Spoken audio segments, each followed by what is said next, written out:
بسم اللہ الرحمن الرحیم۔ السلام علیکم۔ آج کی اس ویڈیو میں ہم مولا علی کے فضائل میں سے 5 احادیث صحیح بخاری کے ریفرنس کے ساتھ آپ کی خدمت میں پیش کریں گے، جو کہ صحاح ستہ کی سب سے معتبر اور اوتھینٹک کتاب ہے۔ حدیث نمبر 3702۔ اس حدیث میں بیان ہے کہ علی علیہ السلام غزوہ خیبر کے موقع پر نبی کریم صلی اللہ علیہ وآلہ وسلم کے ساتھ بوجہ آنکھ دکھنے کے نہیں آ سکے تھے۔ پھر انہوں نے سوچا میں نبی کریم صلی اللہ علیہ وآلہ وسلم کے ساتھ غزوہ میں شریک نہ ہو سکوں، چنانچہ گھر سے نکلے اور آپ کے لشکر سے جا ملے۔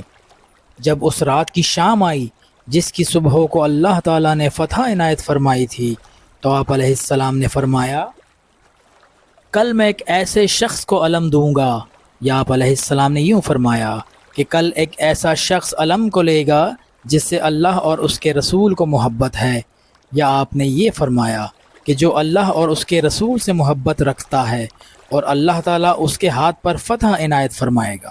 اتفاق سے علی علیہ السلام آ گئے، حالانکہ ان کے آنے کی ہمیں امید نہیں تھی۔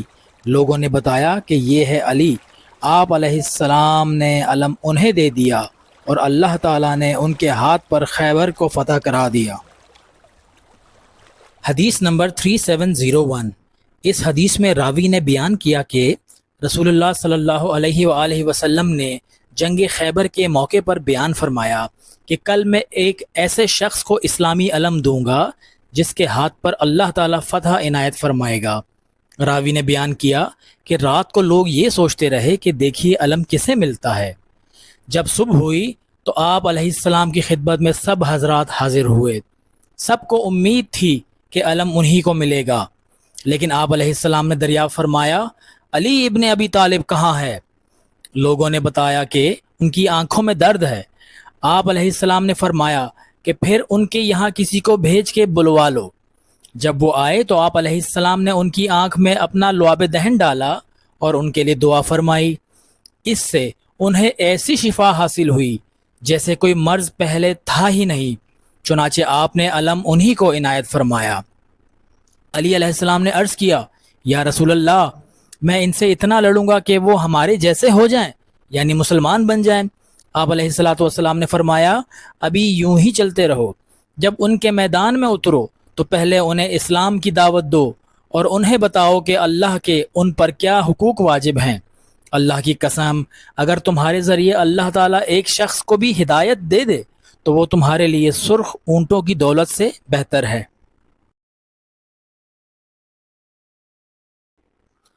حدیث نمبر 4416۔ اس حدیث میں راوی کا بیان ہے کہ رسول اللہ صلی اللہ علیہ وآلہ وسلم غزوہ تبوک کے لیے تشریف لے گئے تو مولا علی کو مدینہ میں اپنا نائب بنایا۔ مولا علی نے عرض کیا کہ آپ مجھے بچوں اور عورتوں میں چھوڑے جا رہے ہیں؟ نبی کریم صلی اللہ علیہ وآلہ وسلم نے فرمایا کیا تم اس پر خوش نہیں ہو کہ میرے لیے تم ایسے ہو جیسے موسیٰ کے لیے ہارون تھے، لیکن فرق یہ ہے کہ میرے بعد کوئی نبی نہیں ہوگا۔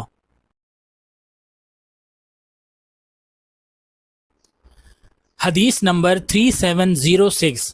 اس حدیث میں راوی کا بیان ہے کہ نبی کریم صلی اللہ علیہ وآلہ وسلم نے مولا علی سے فرمایا کہ کیا تم اس پر خوش نہیں ہو کہ تم میرے لیے ایسے ہو جیسے موسیٰ علیہ السلام کے لیے ہارون علیہ السلام تھے۔